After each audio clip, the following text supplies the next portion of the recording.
Alors comment le système et la caste politique nous dominent sans que nous n'ayons conscience de vivre dans un système de domination?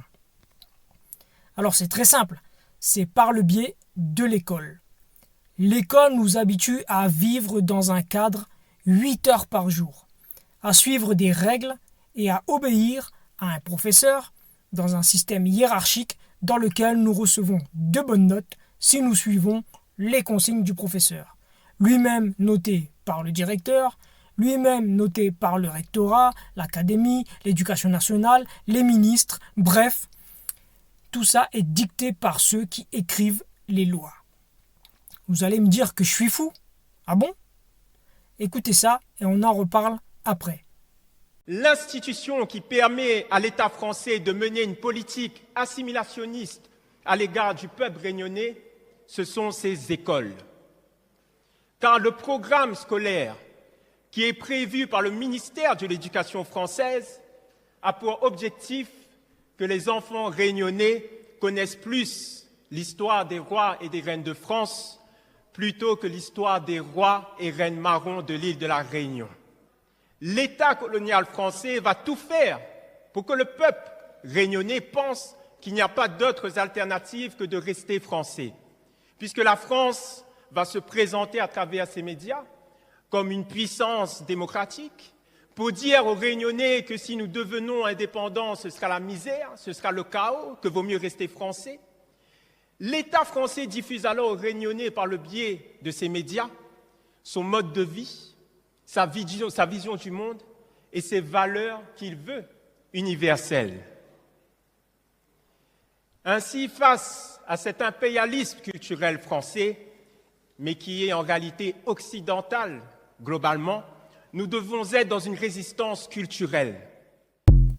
Comme vous l'avez entendu dans ce témoignage, est-ce qu'ici, à La Réunion, on nous apprend l'histoire de La Réunion ou est-ce qu'on nous apprend l'histoire de France? Est-ce qu'on nous apprend les rois de France ou bien est-ce qu'on nous apprend la colonisation, l'engagisme, le peuplement de l'île, l'esclavage, etc. Est-ce qu'on vous apprend à l'école à être autonome dans la vie, à savoir comment construire votre maison, comment bien vous nourrir, avec quelles plantes, pour quel type d'environnement, comment élever des animaux, comment être autonome en eau, en électricité, en nourriture, etc. Ou bien, est-ce qu'à l'école, on vous apprend à travailler pour obtenir un diplôme?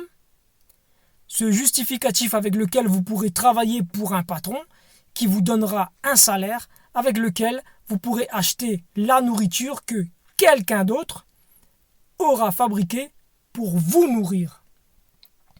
À payer pour vous alimenter en eau, en électricité, et à être taxé sur tous les biens que vous produirez ou que vous achèterez, etc., etc. Alors, si la réponse est non, c'est que je ne suis pas si fou que ça et que votre vision de la politique ne serait pas la même aujourd'hui sans cela. Une vision qui est d'attendre un leader pour qui voter. Vous n'auriez pas la même vision de la politique, puisque vous n'auriez pas besoin de ce type de personnes pour vous trouver un travail, pour construire votre maison, pour vous alimenter en eau, en électricité, etc. Vous auriez une autre vision de la vie et de la politique. Alors, comment faire pour changer tout ça? C'est simple. Suffit de faire comme le dit cette jeune fille dans sa vidéo TikTok. Ils ont peur de la jeunesse. Donc, prenez votre destin en main et arrêtez de croire tous ces vieux briscards de la politique, de vous faire enrôler dans leurs partis politiques dans lesquels ils vous promettent monts et merveilles, promettent le changement aujourd'hui et maintenant, etc. S'il y avait eu du changement à avoir, un changement, il aurait eu lieu depuis la création de la Ve République en 1958.